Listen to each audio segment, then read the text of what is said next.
We're gonna really try to see if there's any concentrations of fish. We're on a mission in Waskesiu, on the hunt for eggs, herring eggs. It looks like some signs of herring right there. The blue color, that's herring. Herring is a keystone species. What does that mean? Well, it means this small fish plays a huge role.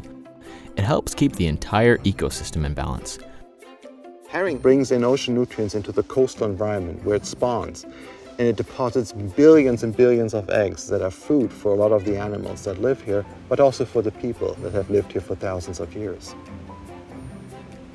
We've been able to depend on herring for so long by passing on knowledge from one generation to the next. So today, we're teaching one of our younger generations an old method for harvesting herring eggs. The first step, knowing when and where the herring spawn.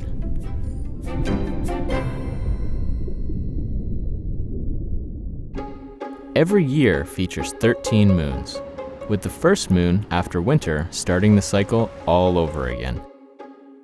This is why spring and the start of the herring spawn marks the Pesach New Year. After the first moon, we start looking for signs of the herring's return from the open ocean. Signs we learned from those who came before us. The whales show up. They're coming in, they're following the herring. Then we see the eagles. The eagles will be in the trees and will be looking down. And as they're looking down, they're watching the herring as they move to the shore.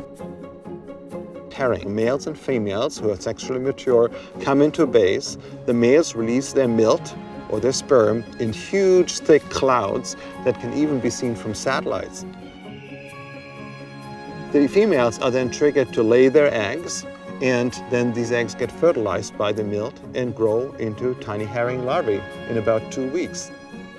Before they turn into baby fish, these eggs, or roe, are a staple food source for us. So we don't have long, it's time to harvest some herring eggs.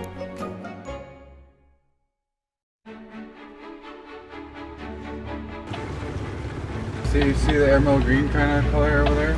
See how the spawn is in here? It's pretty heavy. That would be an awesome spot to put the trees, right there. Inside that corner bay, it looks like the fog's coming in to get us. Today is all about tradition. Once we've found our fish, we also have to find one of our traditional fishing tools, a tree. So right now, Johanna and Astrid are searching for the perfect hemlock tree that we can set in the water for the herring to spawn on. The type of hemlock that we're looking for is thin needles, so it's easier for the eggs to attach onto the needles. It's going to be a little less to fall through. Like right here? Yeah. Herrings seek out textured surfaces where they can attach their eggs. So what if we submerged a few surfaces of our own? A good-sized hemlock tree that we're looking for, it's kind of like you're searching for a Christmas tree. So, how do we know all this? Well, it's been passed down to us. Using hemlock to harvest herring roe is one of our many traditional practices. We call it a unt. It was taught to our elders and to their elders before them. See that rock on the bottom? Come on, do a bowling around it.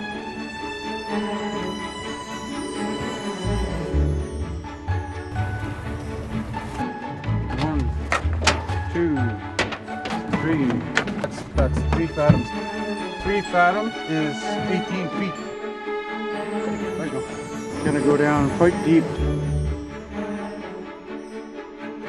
Nice trees, by the way. Nice trees. Finally got some trees in the water. Woo! Now, we wait for the herring to do their part.